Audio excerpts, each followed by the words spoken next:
राम राम। कैसे हैं आप सब? आशा है कुशल मंगल होंगे। आज संकष्टी गणेश चतुर्थी है। चतुर्थी का व्रत वैसे आज ही किया जाना है क्योंकि रात्रि आज की मिल रही है। हाँ, सूर्योदय आज का नहीं मिला, परंतु क्योंकि जैसे पूर्णिमा, चतुर्थी ये सब रात्रि के व्रत होते हैं तो इसलिए आज ही किया जा रहा है।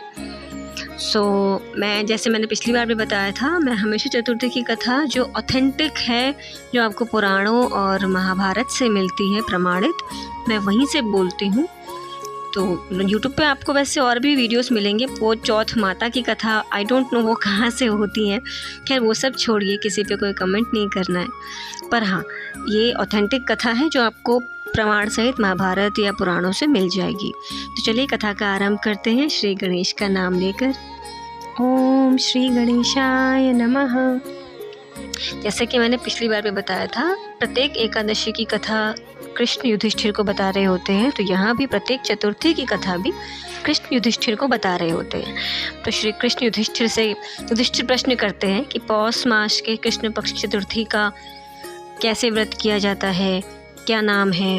उसके पश्चात श्री कृष्ण आरंभ करते हैं। सबसे पहले वही कि माता पार्वती गणेश जी से ये प्रश्न कर रही होती है किसी कल्प में।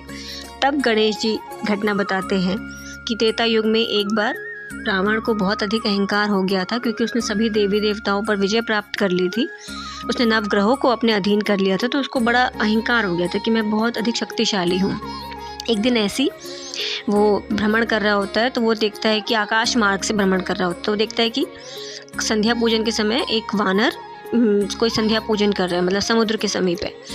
तो वो जाकर उस कोशिश करता है कि इसको पीछे से पकड़ूं।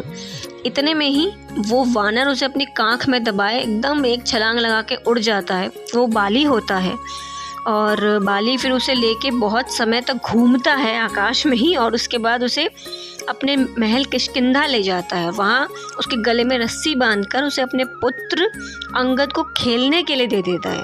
आप में से कई लोग सोचेंगे कि ऐसा तो नहीं हुआ था। कदाचित, क्योंकि देखिए कथा में यह वर्णन आता है, कदाचित हो सकता है किसी और कल्प में अथवा किसी और मनवंतर में ऐसा घटित हुआ हो।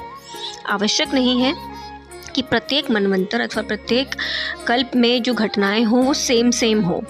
जैसे अगर मैं ये रामायण का ही प्रमाण लेती हूँ, रामायण में ही किसी मनवंतर में आपको मिलेगा कि रावण की एक ही माता थी केकसी, और किसी मनवंतर में आपको मिलेगा कि रावण, कुंभकर्ण, विभीषण की तीनों अलग अलग माताएं थी।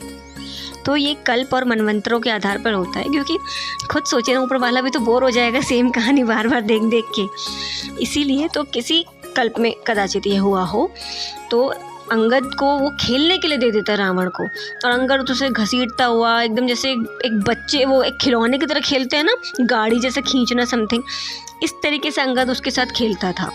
अंगद भी इतना बलशाली था। तो सब रावण की बहुत हंसी उड़ाते हैं कि ये देखो पूरे दुनिया का राजा जो इतना शक्तिशाली है, उसे ये सब। तब रावण बहुत दुखी होता है। वो अपने नाना पुलत्स्य मुनि को याद करता है, उन्हें स्मरण करता है, उनका आवाहन करता है। पुलत्स्य मुनि आकर देखते हैं कि रावण की ऐसी दशा है, तो वो कहते हैं क्या हुआ। तब वो उसे बताते हैं कि बाली कोई साधारण नहीं है, वो इंद्र का पुत्र है, इंद्र के औरस से उत्पन्न हुआ है, और इसका वध श्री राम के ही हाथों होना है। और उसके पश्चात उसे बताते हैं कि तुम इस संकट से मुक्ति पाने के लिए पौष मास की कृष्ण पक्ष की चतुर्थी का व्रत करो, फिर तुम इस संकट से मुक्त होगे। तब रावण ये व्रत करता है और उसके पश्चात वहाँ से फिर उसको विदा किया जाता है, उसे रिहाई मिलती है। तब पुलत्स्य मुनि उसे ये भी बताते हैं कि इसी व्रत को इंद्र ने भी किया था वृत्तासुर के वध के पश्चात। जब इंद्र ने वृत्तासुर का वध कर दिया था छल से, तब वो भी प्रायश्चित हेतु इस व्रत को करता है, और तब उसे भी अपने उस ब्रह्म हत्या के पाप से उसे मुक्ति मिलती है, उसे उस पाप से मुक्ति मिलती है। इस कथा को सुनने के पश्चात युधिष्ठिर भी इस व्रत को करते हैं, और फिर उन्हें भी अपने राज्य की प्राप्ति होती है, क्योंकि युधिष्ठिर का राज्य उस समय पे कौरवों के पास होता है। मतलब वही फिर युद्ध वगैरह करके उन्हें अपना राज्य मिलता है। तो ये थी गणेश चतुर्थी की घटना, उसकी कथा। आशा है आप सभी को अच्छी लगी होगी, और यदि अब तक आपने इस चैनल को लाइक, शेयर, सब्सक्राइब नहीं किया है तो कर लीजिए। आपको ऐसे ही सुंदर सुंदर भक्त, भगवंत और संत, इनकी घटनाएं, कहानियां सुनने को मिलती रहेंगी। और आप सभी इस व्रत को कीजिए, नहीं करते हैं तो कम से कम कथा सुनिए। वैसे मैं क्षमा याचना भी कर रही हूँ क्योंकि मैं शाम के समय ये वीडियो डाल रही हूँ, बहुत देरी हो गई है अपलोड करने में, उसके लिए क्षमा याचना भी करती हूँ। आप सभी स्वस्थ रहिए, कुशल रहिए, प्रभु से प्रीति बढ़ाते रहिए और बस मंगल हो सभी का, यही मेरी प्रार्थना है, कामना है। राम राम। ओम गणेश।